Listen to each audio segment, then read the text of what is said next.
ഫ്ലവേഴ്സിന്റെ പിൻബലത്തോടെ 24ന്റെ പുതിയ സംരംഭം 24 study abroad. വിദേശ പഠനം ഇനി സുരക്ഷിത്. വിദേശ പഠനം ആഗ്രഹിക്കുന്നവർ ഉടൻ വിളിക്കൂ 9001 8600 800120.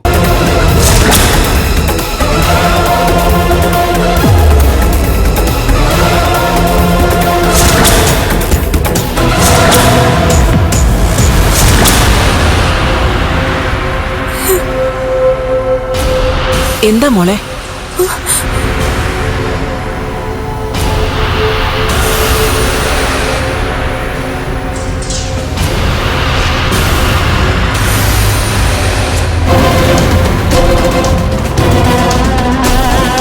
എന്തോ കുഴപ്പമുണ്ടല്ലോ. ഇപ്പൊ വന്ന മെസ്സേജ് കണ്ടിട്ടാ കുഴപ്പമായത്.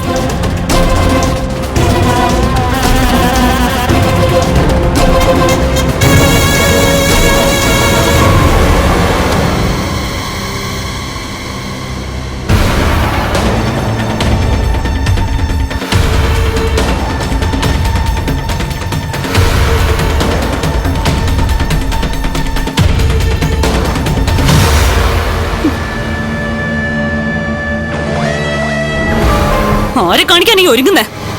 എങ്ങോട്ട് പോവാനാ? വന്നോ? എന്റെ മോള് വീട്ടിൽ പോയിട്ട് ഉറഞ്ഞു തുള്ളിയാണല്ലോ വന്നിരിക്കുന്നത്. എന്തുപറ്റി? എന്താ ഇത്?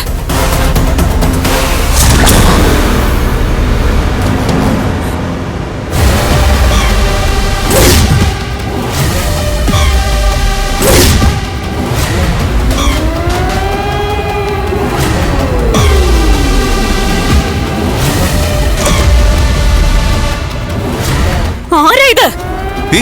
എനിക്കറിയത്തില്ല. അയ്യേ, ഇത് എന്തൊക്കെയാ അയച്ചു തന്നിരിക്കുന്നത്? ആരുടെ പണിയാ ഇത്? നോക്കട്ടെ.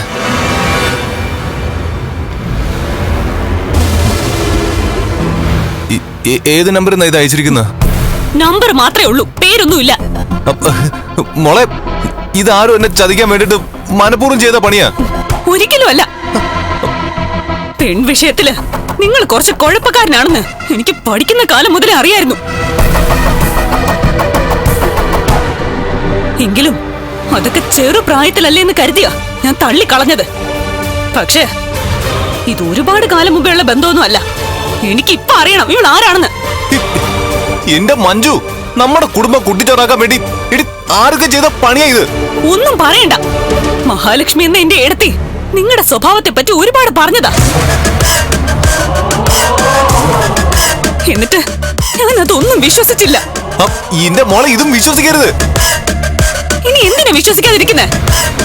പലതും ചേർത്ത് വായിക്കുമ്പോ ഇതാരും മനഃപൂർവ്വം ക്രിയേറ്റ് ചെയ്ത ഫോട്ടോ അല്ലെന്ന് ചിന്തിക്കാനുള്ള തലച്ചോറ് എനിക്കുണ്ട്. അല്ലെങ്കിൽ കണ്ണിട്ടും കല്യാണം കഴിച്ചതിന് ശേഷം മേഘേട്ടൻ എന്തിനാ മുങ്ങി നടന്നേ?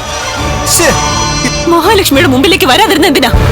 എന്റെ മോളെ, അതിന്റെ കാരണം ഞാൻ നിന്റെ അടുത്ത് പറഞ്ഞില്ലേ? അന്ന് മേഘേട്ടൻ പറഞ്ഞതൊക്കെ കണ്ണുടച്ച് ഞാൻ വിശ്വസിച്ചതാ.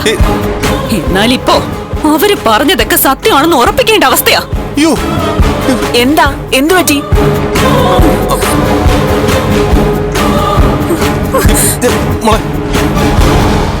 ഇതിനെ ആരെയും കാണിക്കരുത്. അതും എന്താ കാണിച്ചാല്? കാണട്ടെ, സ്വന്തം അമ്മയല്ലേ. അങ്ങോട്ട് മോനെ, നോക്ക് മോന്റെ ലീലാവിലാസങ്ങള്. നോക്കട്ടെ. വേണ്ട, നീ കണ്ട. ഇവള് എട്ടും പൊട്ടും തിരിയാത്ത പെൺകുട്ടിയൊന്നും അല്ലല്ലോ. ഇവളും കാണട്ടെ. അതുകൊണ്ട് എന്താ കുഴപ്പം?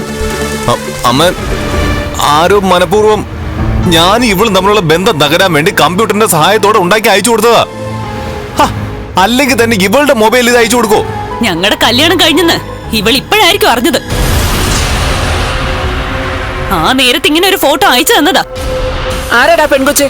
എനിക്ക് അറിയില്ലമ്മേ, ഞാനിപ്പോ ആദ്യമായിട്ട് കാണുക ഇവളെ. ഇന്നത്തെ കാലത്ത് ആരുടെയും തല വെട്ടി മാറ്റിയിട്ട് നമ്മുടെ തല ഇവിടെ പ്രതിഷ്ഠിക്കാം. അമ്മ, എത്ര വീഡിയോകളാ ദിനം പ്രതി പടച്ചുണ്ടാക്കുന്നേ. കല്യാണം കഴിഞ്ഞ ശേഷം സ്വസ്ഥത കിട്ടിയിട്ടില്ല. സ്വന്തം കുടുംബം നന്നാക്കുന്നതിന് പകരം മേഘേട്ടനിപ്പോ മറ്റുള്ളവരുടെ കുടുംബം കോളം തൊടാനാ ശ്രമിക്കുന്നേ. എടി, ഞാനത് നിനക്കും കൂടി വേണ്ടിട്ടല്ലേ ചെയ്തേ? അത് ശരിയാണ്. ഇവൻ കണ്ണനെയും മഹാലക്ഷ്മിയും തമ്മിൽ വേർപിരിക്കാൻ ശ്രമിക്കുന്നുണ്ടെങ്കിൽ അത് നിന്റെ നന്മയ്ക്ക് കൂടി വേണ്ടിയാ. നീ അത് ആഗ്രഹിക്കുന്നില്ലേ? അതുകൊണ്ടല്ലേ ഓടി അങ്ങോട്ടേക്ക് പോയത്.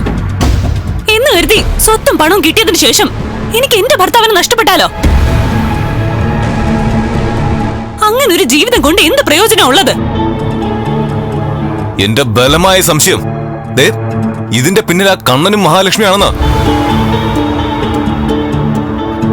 നീ അവിടെ പോയി വഴക്കുണ്ടാക്കിയിട്ട് വന്നപ്പോ തന്നെ അല്ലേ നിന്റെ മൊബൈലിലേക്ക് ഈ ഫോട്ടോ വന്നത്? എടി, കണ്ണൻ സാധാരണ ഒരു ബിസിനസ്സുകാരനല്ല, അവനൊരു വക്കീല. അവന്റെ കൂടെ ആണെങ്കിൽ വേറൊരു വക്കീലും കൂടി ഉണ്ട്, ആനന്ദു. ദേ 2 വക്കീലന്മാരും കൂടി ചേർന്നിട്ട് ഇങ്ങനെ ഒരു സീൻ ഉണ്ടാക്കിയതാ. ദേ, ഞാൻ പെൺവിഷയത്തില് കുഴപ്പക്കാരനാണെന്ന് മഹാലക്ഷ്മി പറഞ്ഞു. എന്റെ പൊന്നു മഞ്ജു ഇനിയിപ്പോ അവളുടെ വാക്കുകൾ സത്യമാണെന്ന് സമർത്ഥിക്കാൻ വേണ്ടിട്ട് അതിനു വേണ്ടി അവന്മാര് 2 പേരും മനഃപൂർവ്വം എന്റെ മേലെ കരിവാരി തേക്കാൻ ശ്രമിക്കുക. തൽക്കാലം ഞാനിത് വിശ്വസിക്കാം.